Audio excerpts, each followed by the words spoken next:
Diamond, and welcome to the Fempreneur podcast. Hi, I'm so excited to be here. Awesome. Where in the world are you today? Where in the world? But I'm in Maryland, USA. Okay, fantastic. I've actually been there. I had the pleasure of speaking at the Maryland State Bar Association annual conference many years ago, and it was beautiful. I stayed in Ocean City, and Ooh. oh my gosh, what a beautiful state. And you have everything in that state. You have like skiing and ocean and all of it. Yeah, it's crazy because I didn't realize how much of a beautiful place Maryland was until I started going to other places, and I was like, Maryland's not so bad. Oh my goodness, right? It's funny when you grow up somewhere. You grew up there, I take it? Yeah, Maryland, DC, the DMV. Yeah. Okay, fantastic. All right. Well, you're born and raised in Maryland. Like, tell us about your business. What do you do? What do you do day to day in your business? And then tell us the backstory of how you came to do this work. Yeah, for sure. So, day to day in my business, I read people's energy. So, I look at their unique energetic blueprint and I help them identify ways where they can step boldly and confidently into who they are, shredding fear and self doubt and all of the things that come with that imposter syndrome, new shiny object syndrome, just all of the things, because they know who they are at soul level and they can really show up fully as that. And so you said, how do I get to be doing these things? I've been an entrepreneur for 4 years. The first two, I was actually in a product-based business. And so I always say, right, and hindsight is always 2020. I always say that being in a product-based business allowed me to grow a business successfully in the blissful ignorance of my own self-worth, because I knew how much I paid for something. I added a profit margin, and that was the price. It was really not a lot of negotiation. You might get a sale here and there, but like, that's the price. And then and then somewhere in that journey somewhere, I was running two businesses. I had started my second business, which was started as a graphic design company, because I was pursuing my visual communications degree. And so I was like, this Photoshop thing isn't so bad. I can make some logos. I can do some stuff. And I was also a mom. And so a lot of things, two businesses, being in school, being a mom. And I had always kind of suffered from like mental health things. I was diagnosed with bipolar 2 disorder when I was 14. And so the depressive side of that was very, very much a thing for me. And so in August of 2022, in the midst of doing all of the things, I participated in a clinical trial that gave me relief from the depression. I actually say that it healed my depression. It looked at the efficacy of psilocybin, so magic mushrooms, in individuals with bipolar 2 treatment who had treatment resistant depression. And through that trial, I started to I was like, okay, so what matters to me? What do I want to do really? Because it's not all of these things, because this is very stressful. And so I knew that I kind of wanted to help people feel better. Like that was kind of, what I was doing in the product-based business. Except I was just doing the coaching part for free. So I was like, I know I want to help people feel better, even in the graphic design. Like, yes, I was making logos and websites, but also I was helping people get clear on like what they wanted to do. Again, also for free, right? Doing all the work of like getting them clear, getting them to know what they wanted, but then turning around and like spending 8 hours in Photoshop and Premiere Pro and like designing all the things. Like, this isn't sustainable. So right. I knew that I wanted to do something around life coaching. I didn't have nearly the tools that I do now to make that a reality. I was like, how do I market that? I can't say like you spend 6 months with me, you're gonna feel better at the end of 6 months. Like that seems like setting myself up for failure right there. Cause it's like, how do you measure that?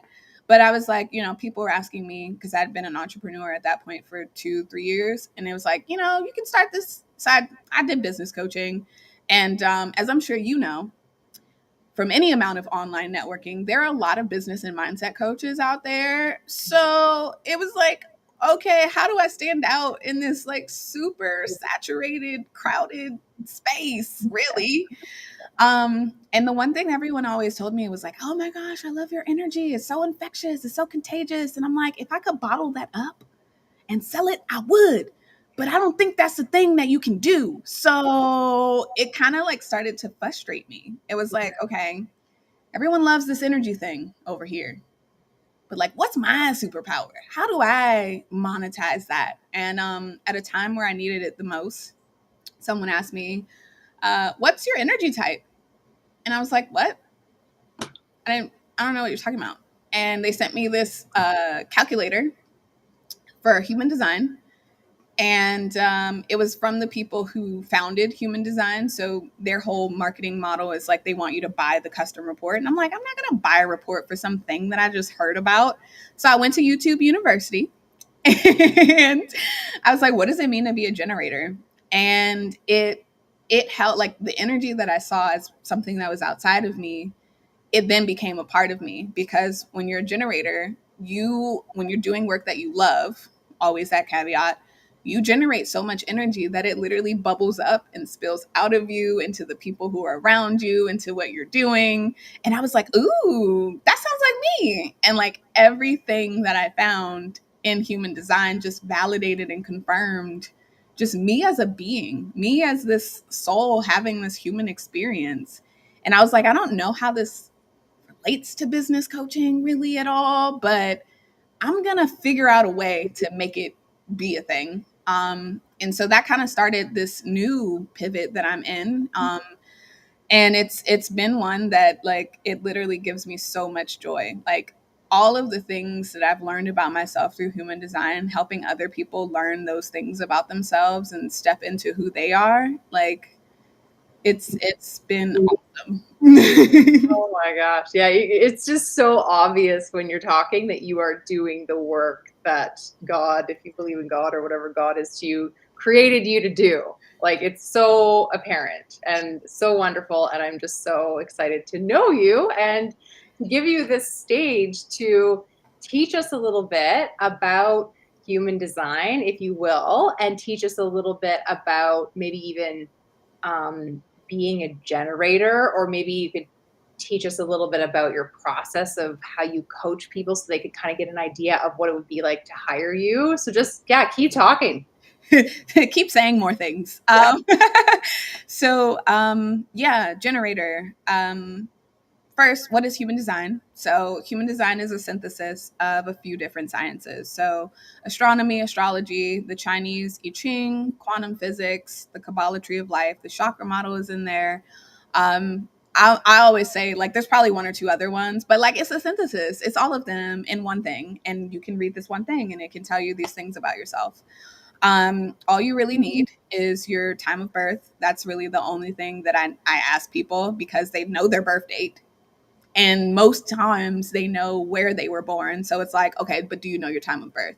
And that's important because human design looks at like two sides of you. So the conscious side of you that you know that other people can feel your aura, like how you show up in the world, and then the unconscious side of you.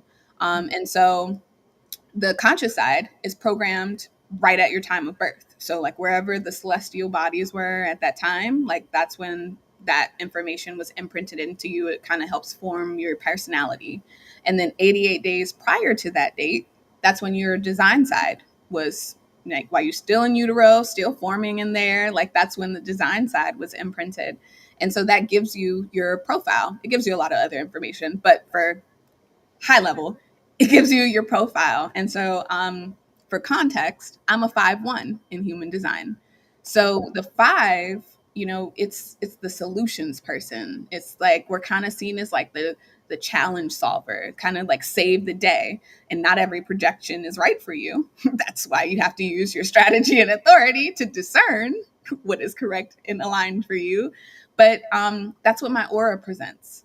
And so that pairs well with the one, because the one is the investigator researcher. As I told you, I pulled a chart I didn't know anything about, and immediately I was like, what does this mean?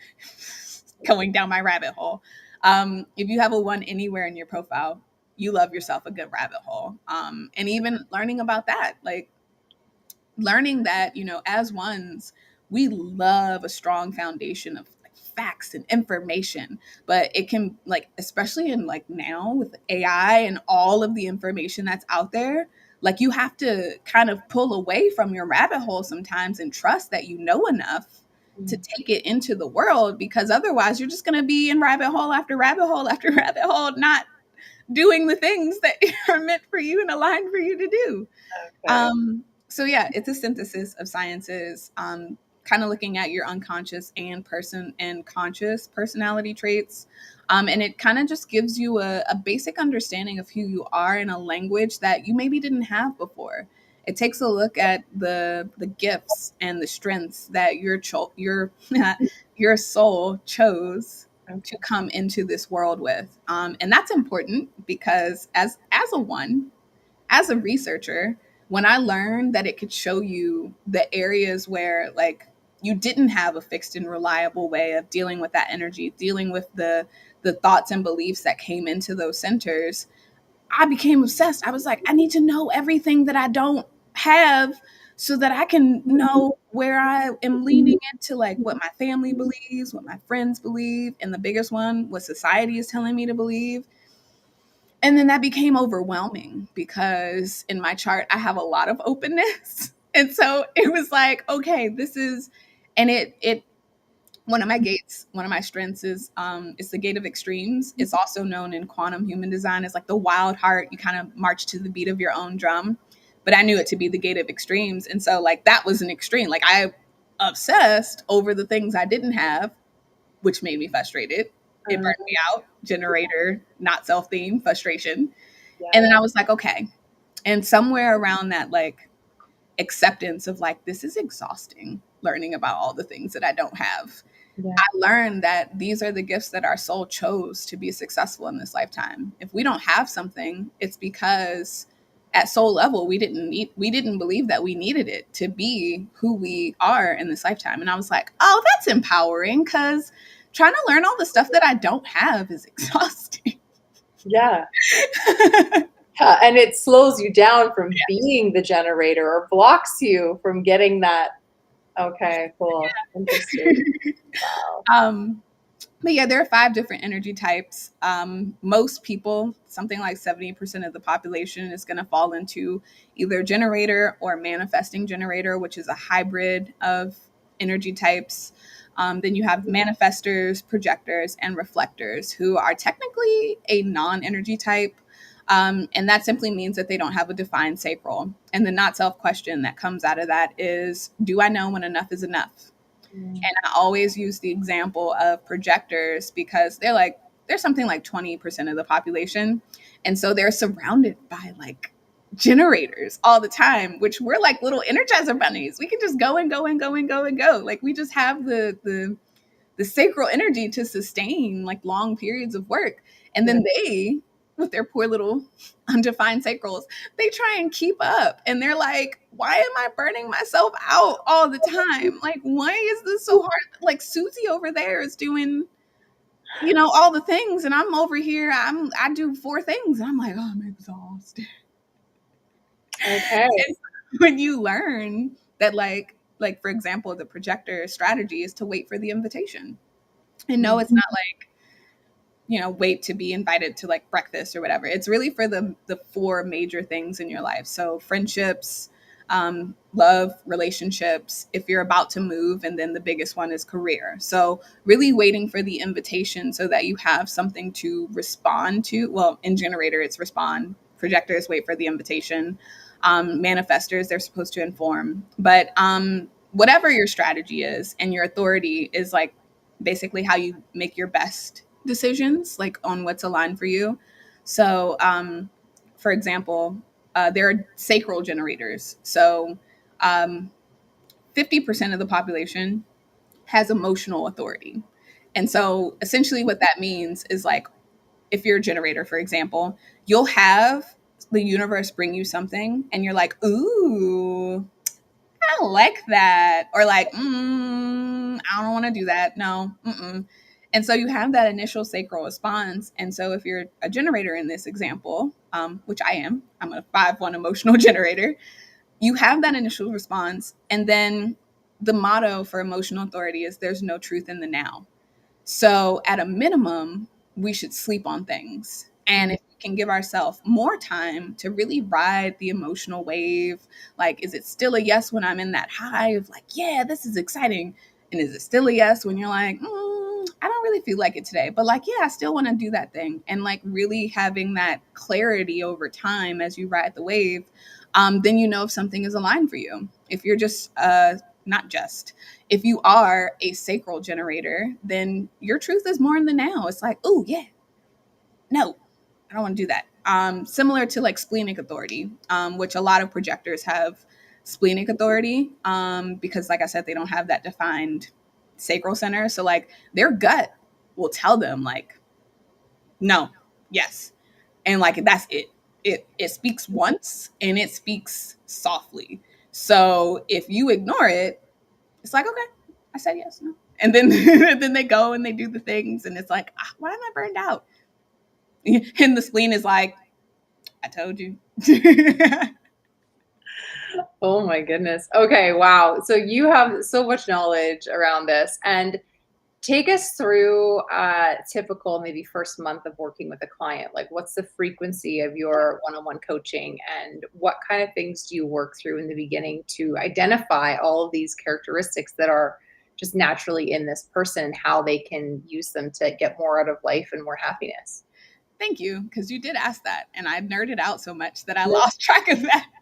So, so yeah, one of the first things that we do, I'll use the is plant medicine right for you, because that's really my niche of people. I learned that through working with one of my mentors.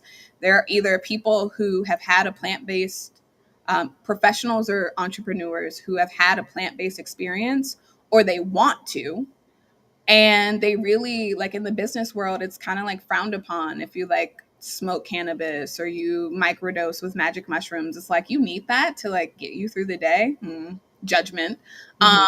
And it's like they really need a safe space where they can talk about the fact that they rode a dragon in mushroom land and that was very profound for them to like, and it helped them have insight. So I'll use that as an example. So in Is Plant Medicine Right for You, the very first session that we have is kind of we're getting a flavor for what they have tried in the past to help their mental health and what's worked, what hasn't. Oftentimes, people who are on antidepressants, I myself was on them. People who have been on antidepressants, SSRIs, like it doesn't make you feel antidepressed. It just kind of numbs you out. And so we talk about those things. We talk about like, have you ever had plant medicine? Are you interested? We talk about a little bit around like harm reduction and things that I learned from participating in the clinical trial that I was a part of.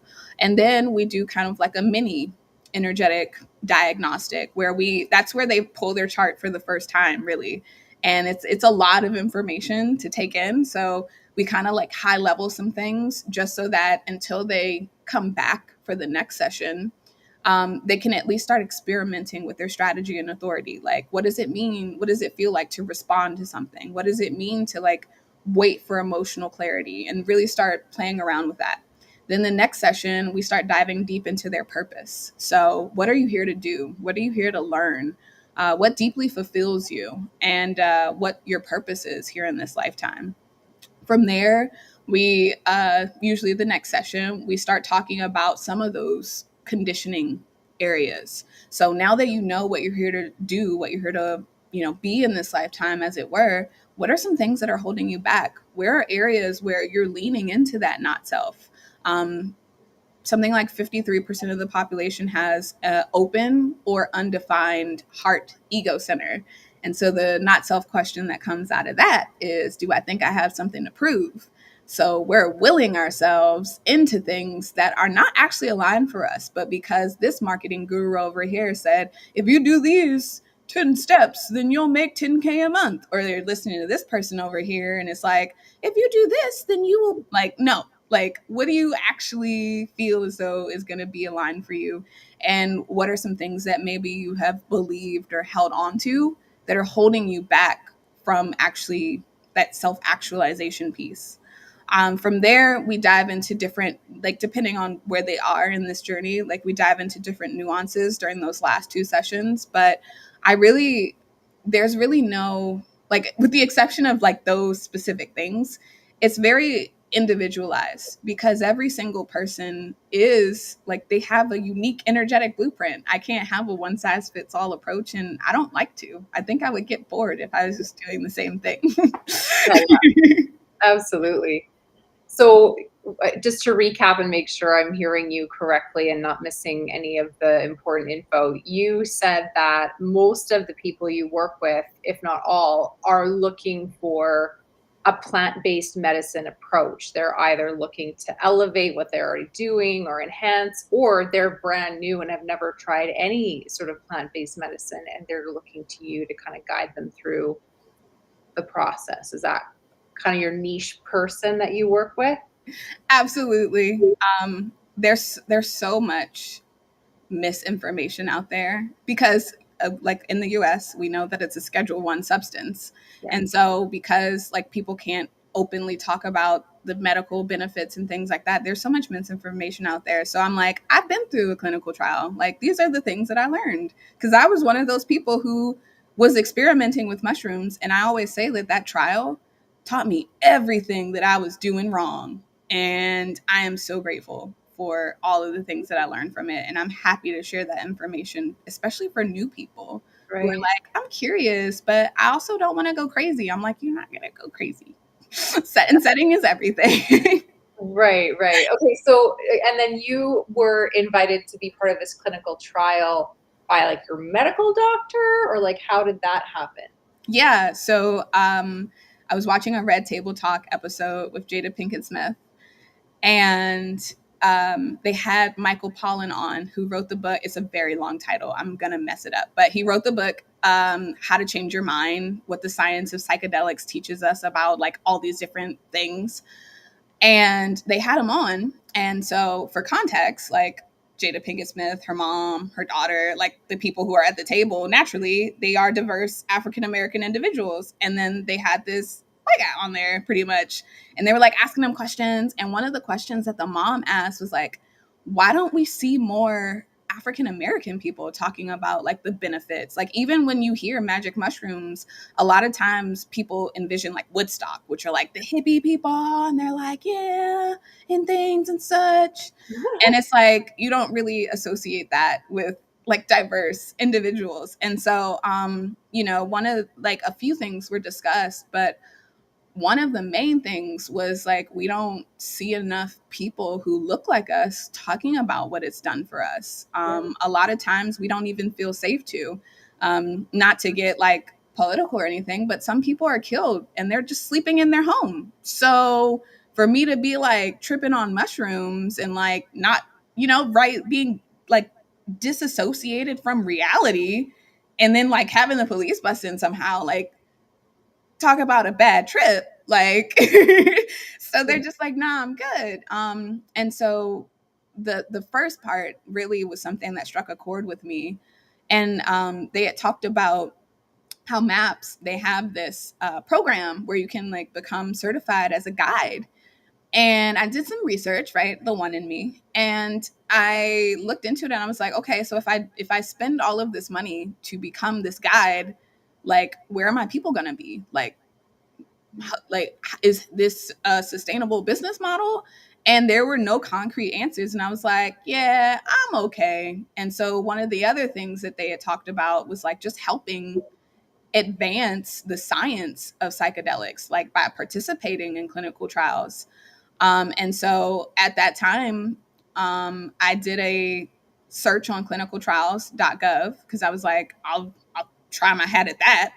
Yeah. And I found a trial that was going on for my exact diagnosis, bipolar 2, treatment resistant depression. And I found the trial. I sent an email, and I kind of like at first I was like on it. I was checking my email like every day for a week. I was like, oh, are they gonna accept me? And then that became exhausting. And so even with like I do new moon, full moon ceremonies, and they always talk about like putting your wishes into the universe, but then like releasing detachment from them so that the universe can work, so that you don't have to worry about the how it's gonna happen. And so this was no different. I was checking every day. And I was like, okay, if it's meant to be, it will be. And I just kind of left it. A few weeks later, I got an email back and they were like, we're interested in bringing you in for an interview just to kind of get your backstory and things like that. And from there, it was, they accepted me. They were like, yeah, this is the 15-week trial. They gave me the rundown and the rest is history, as it were. Wow, good for you. That's incredible. I just can't imagine the life-changing impact you're having on so many people by combining, the plant-based medicine and your experience with bipolar 2 disorder, and then also all of the energy work and the science behind all of that, and then like taking people through this process. It's just so amazing. Like, thank you for what you're doing. It's just so incredible. You're such an inspiring woman. I appreciate you. It's so I'm out. One of my rabbit holes that I'm in right now is actually like rediscovering my sexuality, and so like exploring how to take back power in that way. I went to an event called Redefining Pleasure, and so one of the questions that they asked, they were like, "How do you?" What was it? It was like, "How do you like have pleasure in your everyday life?" or something like that. Like it was something along the lines of that.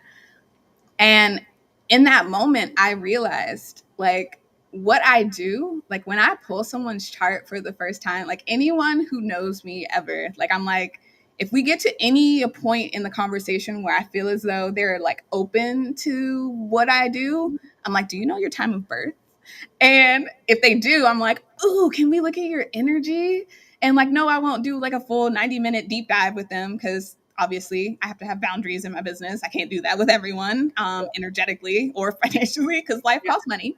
Yeah. But when we get to look at their chart and I'm able to just like I nerd out for like 30 seconds. I'm like, ooh, you have this. Ooh, you have this. Oh, you have this. And that explains this. And then I'm like, okay, let me make this make sense for you. But like doing that and getting to help people understand these parts of themselves, like it lights me up. Like it's one of those things where like I appreciate and receive what you said, but I also just really enjoy like investigating people. Like pleasure, I guess. Summit. Yeah. Know what you're saying, because it almost seems I guess unfair to be one of the people in the world who's truly doing what they love for money, because you see so many people who aren't there. Like, I don't know about you, but I go grab some groceries or fast food, and no offense to the people working in those jobs, but they often don't have that kind of energy. And I do really feel so incredibly grateful, but almost it does feel unfair at times that I get to do what I love, as you obviously do Yeah. too. And so when people compliment you, I get where you're coming from with that. You're kind of like, well, I don't get me wrong, I love it. Like, love, love, love it. It's my pleasure. Yeah. Right. Imposter syndrome, all of the things. It's like, especially like I said, the 53% of us, the population who has that ego, heart center, undefined or open, like that's the center for like self-worth and self-esteem. And so exactly what you're saying, like it there was like almost this like, and I know that's what it's like, there was almost this hurdle that I had to overcome of like, wait, I can just do what I love and make money from that. And my brain, right? Because the brain has been conditioned. You have to work hard, hustle, grind, blah, blah, blah, blah, blah. And it was like, it can't be that easy. And like I had to fight my brain to be like, no, actually it can. Like actually, but obviously that's hard work too, because the science of rewiring your brain to like however many years you've been on the planet. Like in my case, I just turned 29. So shedding 27-ish years of conditioning of Yeah. what my parents brought me up in, what society brought me up in. Like, it's hard, but like, I at least have like another half of my life where I'll be like, I'm doing what I love and it's okay. But like, there is that resistance Yeah. of like, oh, could it really be this way? And so even now, like, I have to show my brain examples of like trying to train your brain to believe that it can be that easy is hard work. It's affirmations, it's sitting with yourself, it's doing the shadow work, which is where like some of the gene keys work that I do, it comes in. It's doing the hard work that like at the end of the day, when all you really want to do is like have a glass of wine and watch Netflix and just become immersed in someone else's world for like however long it takes you to fall asleep, like, and choosing to instead like just be with yourself and to do the hard work. I'm like, brain, you're not fooling me. You're trying to make it seem like this just rainbows and unicorns, and it is not. This is actually hard work as well. Yeah. Yeah, I have a million questions for you now. I kind of want to flip over to talking specifically to the fempreneurs because that's who listens to this podcast predominantly is the women who have businesses. And I want to know a bit about how you go from discovering you have these gifts and talents to actually starting a business. Like, did you grow up seeing entrepreneurs who were successful? What did you do first when you were like, I'm starting a business? Like, take us through some of that stuff. No, I did not see people who were entrepreneurs. So in my journey, I was in the Air Force for a little bit. My depression ended up having me early separated away from the military. And when I came back home, because that was the plan, because, society says you go to school, you get good grades, you get into a good college so that you can get a good job. And then you meet the husband and the kids and the white picket fence and all the things and you'll be happy. And so when I graduated high school, I was at a time where I had to like basically figure out what I was going to do for college myself. And I knew people who had gone into the military. I did research into the different branches, and I was like, Air Force seems like it's got like the coziest of the. Like, I'm not trying to be boots on the ground. Like, I'm not definitely not the Marines. I can't swim. So, Coast Guard, Navy, like, right. So, I was like, Air Force, it seems like the way. And so, that was my plan. Like, I was gonna, be in service and also like go and get like college credits and get my degree that way. So when it didn't work out, I was like, oh snap, I'm a civ again. So like what do I do? And that took me into a very deep depression. And I watched a lot of movies during that time. Pain and Gain was one of them with Matt Damon and The Rock. And so, like, the beginning of that movie, they're talking about how awesome it is to work at a gym. Like, they don't, like, they just kind of like tell people they're doing great. They show them a little something. And, it's just, cool. So I was like, I could work at a gym. Like, I get to wear sweatpants. I get to just tell people they're doing great. Sure. One of my gates in my chart is the gate of ambition. So no matter where I go, like, if there's any, like, move up potential at all, like I'm on that. So I started as front desk and I worked my way up all the way till I was general manager of my own location. That location shut down because the company lost its lease. And so I was getting really tired of like, I say this all the time, putting my financial future into the hands of people that I never even laid eyes on. So I was like, I don't know anything about this entrepreneurship thing. But if my alternative is going through the interview process and, saying the right thing so I can get hired and all of that, like I'll give it a go. Like I'll so so that honestly, and I know for some people who do have a job that they they may not love, but it's comfortable. We're Yeah. so comfortable being comfortable sometimes, like it can be hard to step away from it. But I guess I was lucky in a way because I was forced into my pivot. So it was like, are you going to get another job? Or are you going to like figure something out for yourself? So for me, like, obviously it started with Google. YouTube University. Yeah. And that was one of the reasons why I created a course that I did, like, I don't know, 2 years ago, called the Solopreneur's Guide to Entrepreneurial Success, because I had to figure out everything myself. And I was like, it would be cool if there was a course that like took you through like getting an EIN, forming your LLC, figuring out which QuickBooks is right for you. And then because my degree is in visual communications, like, okay, now that you have this identity, how do you bring it to life? Like, how do you build a logo? How do you build a website? How do you, but yeah, so that's out there for Nice. people. But Is that on your website? mhm, Okay. yeah. Awesome. So, but I had to figure everything out myself, and it was painful. Some of the pieces didn't come together as soon as they should have because I just didn't know about them. Because you didn't have that course that you ended up making. Yeah. So it's like, but you said, how can they step into like being in business? Yeah, well, you really did answer the Oh, question okay. when you said that you built a course that literally answers all the questions. So that's amazing. I was curious to know what courses you have. I was doing some cruising around on your website when we first booked this interview, and then again this morning. But I did want you to kind of point us in the direction of, any on-demand training that you sell or offer for free, either or both.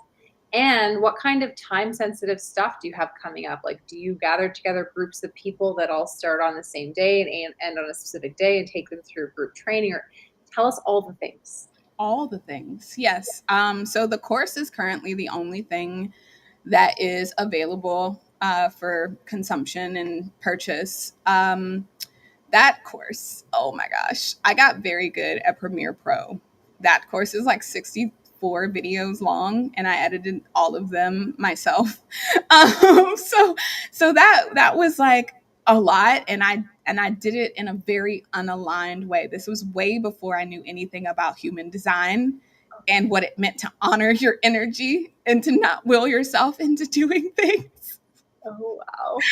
But as far as like groups and things, I'm actually at a point right now where, because I was so out of alignment in my business for a long time, like I was trying to launch different group things that were all about like business, because I was like, people want to know how to build their business, and I was like willing myself into like creating these programs that just focused on business. So I've just done the work to rewrite my offers. I've come up with a couple of group programs that they are not on the website yet, but if you are interested, systems, right? There's a little form that you can fill out that's like, hey, let me know when they're available. And you will be one of the first people to know once I get the copywriting to create those landing pages. But yeah, so that's there. And eventually there's going to be an ongoing membership where I'm partnering with somebody right now who is in Denver, and he's a manufacturer of like psilocybin. He does these like grow bags.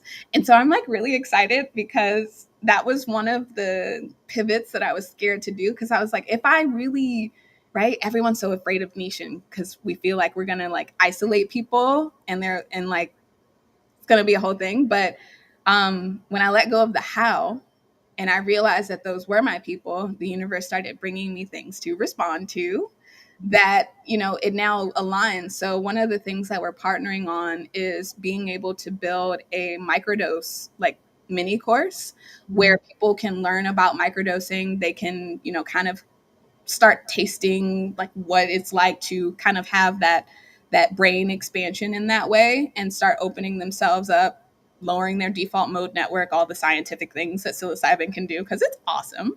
Yeah. While at the same time being in like this 9-week program where they're learning more about the different energy centers, where they're learning what it means to be undefined versus defined, which not only helps you, it helps you understand the people who are around you.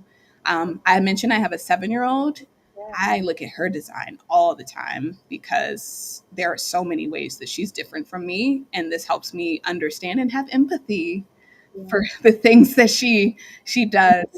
So there'll be a course where they're doing that, and then obviously that is one cycle. And then if they want to do the hero dose, which is what I did in the clinical trial setting, which is like 5 grams or more typically. Um, Full disconnect from reality, really immersing yourself in yourself. There'll be a separate course that they can opt into where they will learn like harm reduction and setting and setting intentions and all of the things, while also doing a deeper dive into their energy in a group way and having like weekly challenges where they're able to talk about like, this is what was showing up for me, this is how my energy was different than my partner, and I was able to overcome these things or what have you. And then obviously they'll have a hero dose. He has, like I said, these grow bags. So while they're learning about their energy and gearing up for the hero dose, they'll also be growing their own mushrooms, because there are so many like people out there who just sell mushrooms and they don't actually care. And so they'll like put like DMT and LSD and other things in it just so people can feel something, which I think is crazy. But you'll actually be able to grow your own so that like it's from the source. I grew this, and there's like this pride as well. I grew oyster mushrooms at one point. And so like having a community of people who are doing the same thing as you, like growing the mushrooms, like I think I messed it up, I don't think they're growing, and then going to sleep and then waking up the next day and seeing the little pins of like, I'm doing it, I'm growing mushrooms. So there'll be like that whole all of that is coming. So yeah. Okay. Okay. So your YouTube channel will be linked in the show notes. Unless you're watching this on YouTube, then it's right in the description. Yep. The website, of course, will be in the show notes. And what if someone wants to book just like a one-off 90-minute session with you to have it's called having the chart read, right? Mm-hmm. Yes. Is that available to book on your website? Currently at this moment, no. However, I'm putting it on there. So one of the best things that I would recommend is just to start by pulling your energy type. So pulling your body graph chart. So at the bottom, if in the meantime they're like, I must know more about my design immediately, and they can. Luckily, technology is our friend. So once they pull their chart, they'll be able to like read some things, download a PDF that gives like some blurbs about their energy type. There's a 7-page ebook that they can download for free. And if they really want to do that deep dive, there's a report on there that they can buy. It's like 60 pages, all custom to them, for $50. And they can really start doing that deep work of understanding their energy. Right. And that's all on your website. That is all on the website. Yes. Okay. I mean, from the day that we're recording this to the day that people are hearing this, there's a bit of a gap there. So maybe by the time people are hearing this, you're going to have that link to book Absolutely.